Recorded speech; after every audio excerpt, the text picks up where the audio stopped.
Well, let's take a look at the state capture report now. The Congress of the People will be laying further charges against former State Security Minister David Mahlobo for alleged corruption and money laundering. For more on the story, we're joined by COPE Deputy President Willie Madisha. Mr. Madisha, good evening to you. Thanks for your time tonight. COPE very well could have had an opportunity to lay charges after the Mufamadi report.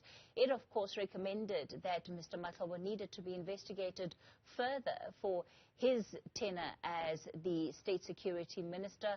Why now? Thanks, Kathy. Yes, correct. Indeed, tomorrow, COPE will open a case against the former minister, Mr. Mahlobo. The Zondo Commission concluded that the former minister was not only involved, but he was actively operating activities of corruption, of money laundering, as we say, and the establishment of projects, some of which even led to the killing of South Africans. Now, as it was proven by Chief Justice Zondo, millions of money were given to former President of South Africa, Mr. Zuma, and I'm here, as you obviously know, not talking about less than 2 million rand. It would even go to, beyond 54 million at some of the stages. Now, that was a continuous project.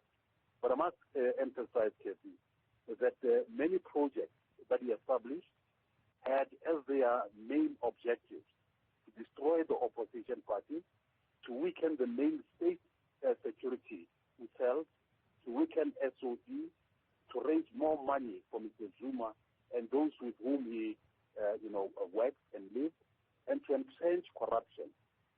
One could refer you to what you are talking about now, that is Agrizi and Mti and a whole lot of other things. But I must point out that the kind of projects they came up with, which killed the people, that is extremely sad. Operation Safe Return, for example. Mr. Madisha, the question I'm asking is that, the Zondo Commission simply built on what was an already existing case that had been tabled or made out in the Mufamadi report in 2018. So I'm asking, why is COPE laying charges today when you could well have done the same thing about 4 years ago already?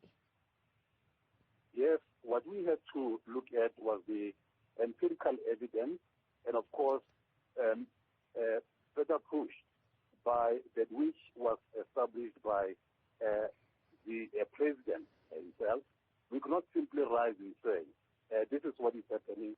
Remember, what has been happening through and through has been, the intra-organizational problem of ANC, and we could not move and then change, that kind of thing. Hence, we said, let us get something that is kind of legal, operate on the empirical evidence that comes from the Chief Justice, and that is why we're moving on to do that at this stage. All right, COPE Deputy President Willie Madisha, let's leave it there for tonight.